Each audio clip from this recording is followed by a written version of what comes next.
दोस्तों आज की जो अपनी वीडियो होने वाली है इंग्लिश से रिलेटेड होने वाली है और इंग्लिश में जो टॉपिक है दोस्तों ईडियम्स।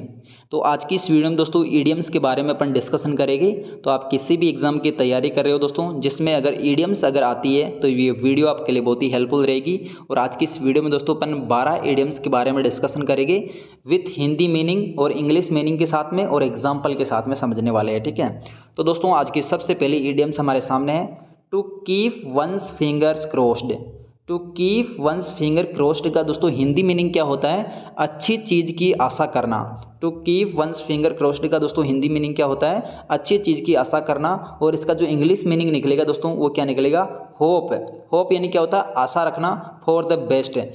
कुछ भी दोस्तों अच्छी चीज़ के लिए आशा रखना, होप रखना। ठीक है, that nothing will happen to upset one's plan. जो हमारा कोई भी प्लान है उसके अंदर दोस्तों किसी भी प्रकार की अपसेट चीज़ न हो जाए, किसी प्रकार की अनहोनी घटना घटित न हो जाए, इस प्रकार की दोस्तों उम्मीद रखते हैं। ठीक है, इसको एग्जाम्पल की थ्रू समझे।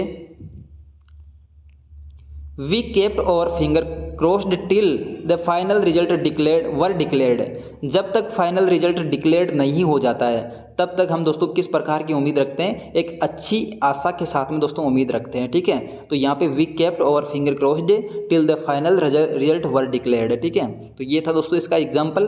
नेक्स्ट है दोस्तों idiom blue blood. Blue bloods का दोस्तों हिंदी मीनिंग क्या होता है? उच्च कुलीन व्यक्ति। ब्लू ब्लड्स का हिंदी मीनिंग क्या निकल जाएगा दोस्तों? उच्च कुलीन व्यक्ति। और इसका इंग्लिश मीनिंग की बात करें दोस्तों, एन एरिस्टोक्रेट व्यक्ति। एन एरिस्टोक्रेट जो व्यक्ति होता है दोस्तों, इसका इंग्लिश मीनिंग है ब्लू ब्लड्स का। और वैसे हिंदी मीनिंग क्या होता है? उच्च कुलीन व्यक्ति। एग्जाम्पल की थ्रू समझे दोस्तों। His habits reveal that blue blood is still following in this when. अभी भी दोस्तों उनकी नसों में, वेंस मीन्स क्या होते हैं? नसें, फ्लोइंग यानी बहना। अभी भी उनकी दोस्तों नसों में किस प्रकार का खून बह रहा है? उच्च कुलीन व्यक्ति का खून बह रहा है। इस चीज़ का पता कैसे चलता है? उसकी अभी भी जो हैबिटें हैं, हैबिट्स है, उसकी आदतें हैं, उनसे हमें पता चलता है, रिवील यानी प्रकट होता है कि अभी भी उनकी जो नसों में दोस्तों blue blood still following in this when, उनकी नसों में बह रहा है खून। ठीक है, नेक्स्ट देखिए ए snake in the grass. A snake in the grass, इसका जो हिंदी मीनिंग निकलता है दोस्तों वो क्या निकलता है? आस्तीन का सांप। ए स्नैक इन द ग्रास का हिंदी मीनिंग क्या निकलेगा दोस्तों? आस्तीन का सांप। और इंग्लिश मीनिंग की बात करें तो दोस्तों इसका इंग्लिश मीनिंग निकलेगा अनरिकॉग्नाइजेबल एनिमी। तो दोस्तों अनरिकॉग्नाइजेबल एनिमी जो कि ऐसा एनिमी, ऐसा दुश्मन जो कि पहचानना नहीं जा सकता है, वो दोस्तों आस्तीन का सांप कहलाता है। ठीक है, a snake in the grass. और इसको एग्जाम्पल की थ्रू समझे दोस्तों। Manohar proved to be a snake in the grass. तो मनोहर ने मतलब कि ये प्रूव कर दिया है कि वो एक मतलब कि स्नैक इन द ग्रास है, मतलब कि एक आस्तीन का सांप है। और चौथी इडियम्स के बारे में बात करें, to look blue. To look blue, और इसका हिंदी अर्थ क्या निकलेगा? उदास या असंतुष्ट। उदास या असंतुष्ट दोस्तों, टू लुक ब्लू। और इसका इंग्लिश मीनिंग की बात करें तो सैड उदास और डिसकंटेंटेड यानी कि असंतुष्ट। इसका हिंदी इंग्लिश मीनिंग हो गया और हिंदी मीनिंग ये अपने सामने है। टू लुक ब्लू का हिंदी मीनिंग उदास, असंतुष्ट। और इंग्लिश मीनिंग की बात करें तो सैड और डिसकंटेंटेड। एग्जाम्पल की थ्रू समझे। Mohan looked blue as he had failed. Mohan ऐसा लग रहा है जैसे कि वो फेल हो गया। तो जैसे कोई इंसान फेल होता है तो मतलब कि उसको उदास और असंतुष्ट नजर आता है। ठीक है, टू लुक ब्लू नजर आता है। तो Mohan looked blue as he had failed. पांचवी इडियम्स है to look blank. To look blank, परेशान दिखना। टू लुक ब्लैंक मीन्स परेशान दिखना। इसका हिंदी मीनिंग दोस्तों परेशान दिखना। और इंग्लिश मीनिंग क्या हो जाएगा दोस्तों? To look puzzled. दोस्तों मतलब कि किसी परिस्थिति में फंसा हुआ व्यक्ति किस प्रकार का दिखता है दोस्तों? परेशान दिखता है। टू लुक ब्लैंक दिखता है, टू लुक पजल्ड। ठीक है, एग्जाम्पल के थ्रू समझे। Why are you looking blank these days. आजकल आप दोस्तों मतलब कि परेशान से क्यों दिख रहे हो? Look blank means, these days means आजकल। आजकल जो मतलब कि आप है, you are looking blue blank, sorry look blank. ठीक है, तो आप आजकल मतलब कि परेशान से क्यों दिखते हो? नेक्स्ट है दोस्तों छठी idioms at dagger drawn. At dagger drawn का दोस्तों हिंदी मीनिंग क्या निकलता है? कटु श्रुता होना, श्रुता होना। ठीक है, और इसका इंग्लिश मीनिंग क्या निकलेगा दोस्तों? In open enmity. एट डैगर ड्रॉन का मतलब कि हिंदी मीनिंग क्या हो जाएगा दोस्तों? कटु श्रुता। और इसका इंग्लिश मीनिंग क्या निकलेगा, इन ओपन एनिमिटी, यानी कि खुली मतलब कि चेतावनी देने वाली जो दुश्मनी होती है, ये एट डेगर ड्रोन होती है, ठीक है, एट डेगर ड्रोन।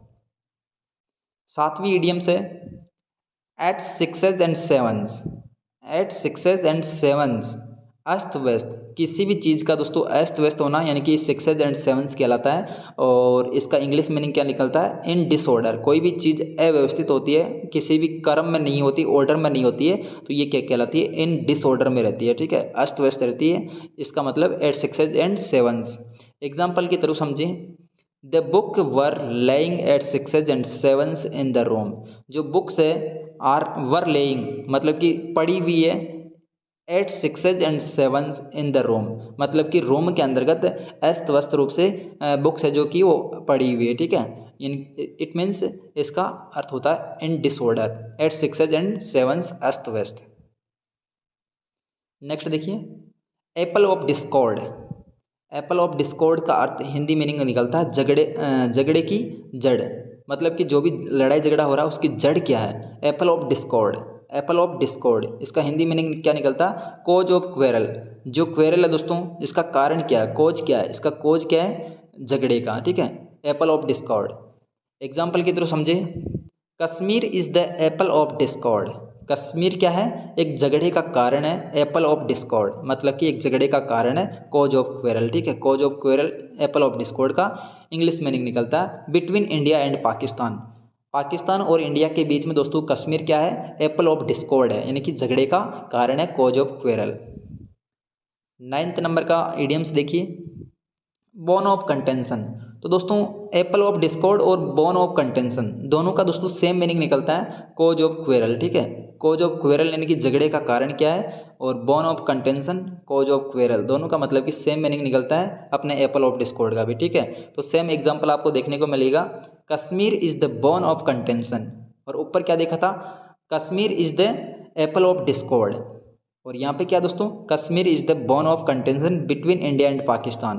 तो दोस्तों पाकिस्तान और इंडिया के बीच में कश्मीर एक बोन ऑफ कंटेंशन है या झगड़े का कारण है, कोज ऑफ क्वेरल है मतलब कि, ठीक है। और 10वें नंबर का इडियम्स देखिए, at one's beck and call. At one's beck and call, at one's beck and calls का हिंदी मीनिंग निकलता सेवा में तत्पर व्यक्ति, जो एक बार के कहने पे दोस्तों सेवा में मतलब कि हाजिर हो जाए। At one's beck and call मतलब कि एक बार के बुलाने पे दोस्तों वो मतलब कि सेवा में हाजिर हो जाए, सेवा में तत्पर हो जाए, इसका हिंदी मीनिंग निकलता है, ठीक है। और इंग्लिश मीनिंग की बात करें दोस्तों, एट वंस सर्विस, एक ऐसी सर्विस जो कि बिल्कुल हमेशा तत्पर रहता सेवा करने के लिए, it means at one's beck and call.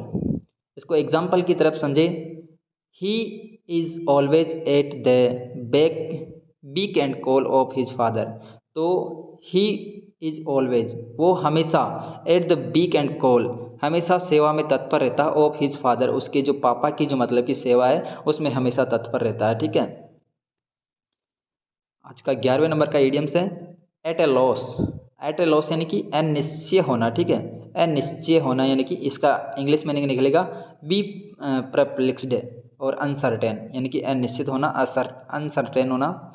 Example की तरफ समझे दोस्तों, he was at a loss for the word. He was at a loss for the word, यानी कि वो शब्दों में अनिश्चित हो गया था। I am at a loss and don't know what to do. I am at a loss and don't know what to do, मैं मतलब कि अनिश्चित हो गया कि हमें क्या करना है, व्हाट टू डू, हमें क्या करना है। तो ये था दोस्तों एट ए लॉस, जिसका हिंदी मीनिंग है अनिश्चित होना, और इसका इंग्लिश मीनिंग क्या है, बी परप्लेक्स्ड और अनसर्टेन। 12वें नंबर का दोस्तों इडियम्स है ए वेट ब्लैंकेट। ए वेट ब्लैंकेट, निरुत्साहित करने वाला शख्स, ऐसा शख्स जो किसी व्यक्ति को मतलब कि निरुत्साहित कर दे, वो क्या कहलाता है, ए wait blanket.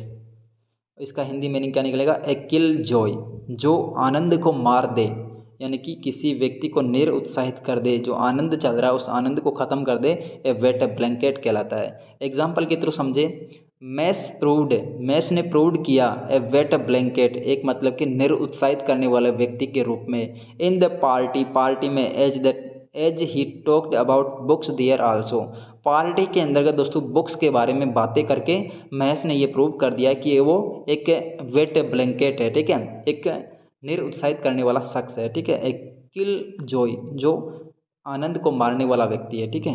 A wait a blanket. तो ये थी दोस्तों आज की वीडियो। अगर वीडियो आपको पसंद आई तो वीडियो को लाइक कर दीजिएगा और ये सीरीज दोस्तों कंटिन्यू चलेगी।